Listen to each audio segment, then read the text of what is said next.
Monday morning I had to get up real early to make Benji and I some bologna sandwiches because I was going to go with him on his class field trip there at the end of the school year, and we went to this kind of early Indiana village and on the school bus. And then when we came home, I had to go back into the school because Amy had wanted me to stop by. Her class was seeing a sex education film, and she was a little nervous about seeing it by herself, so I went back to see it with her, and it wasn't that big a deal. But even she said it wasn't. But then I rushed home before they got out of school and made a couple pumpkin pies and got things ready because Bill had invited some people for dinner. Then I ran back and picked up the kids from school, and I came back and put the dinner on the table, and we visited with the company for the evening. Then it was Tuesday. All day Tuesday we wrote on a musical that we're working on, and I had to remember to get the groceries because we were out of everything, and I went by the drugstore on the way to get the groceries because Amy, I had to get her one of those, shoals things to put on her foot because she has this wart on the bottom of her foot. And I had to remember to get Benji a new kickball because he kicked his other one into the thorn tree and made a hole in it. And then after school, I had to pick up Suzanne and take her to the eye doctor because she just got a new pair of contacts and they have to have them checked a lot to see if she's doing okay.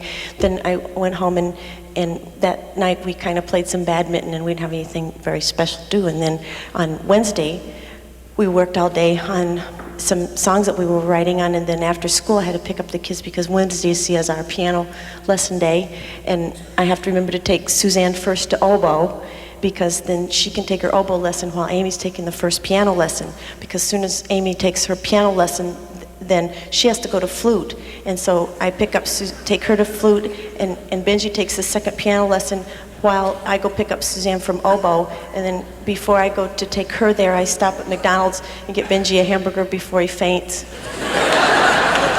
And then after we got done with music lessons, we rushed home, and in my spare time,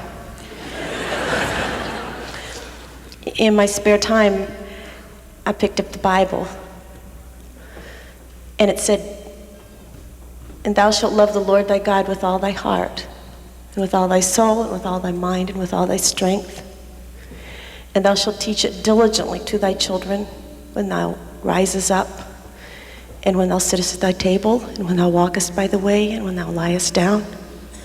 And thou shalt write it on the tablets of their hearts, and on the doorposts of your home, and tie it as frontlets before their eyes." And I remembered to get Amy some new tennis shoes, and I helped Benji with his Indiana history, and I took Suzanne to band practice. But when did I teach them to love the Lord thy God with all thy heart, with all thy soul, and with all thy mind? And I remembered to tell them to say please and thank you, and to write notes when they'd been at someone's house. And I told Amy to make sure and make her bed. But when did I tell them the things that are going to last forever? And at night when I lie down and I'm so exhausted from all the things I do all day, a lot of times I think back over it and it's all good stuff, things that I had to do. And yet when I sort it all out, I sometimes have a hard time finding the things in the light of eternity that are going to live forever. So I sat down and made another list. And I showed it to Bill, and we made it into a song, and we brought it here tonight. It's just new. It's just called "Some Things I Must Tell the Children."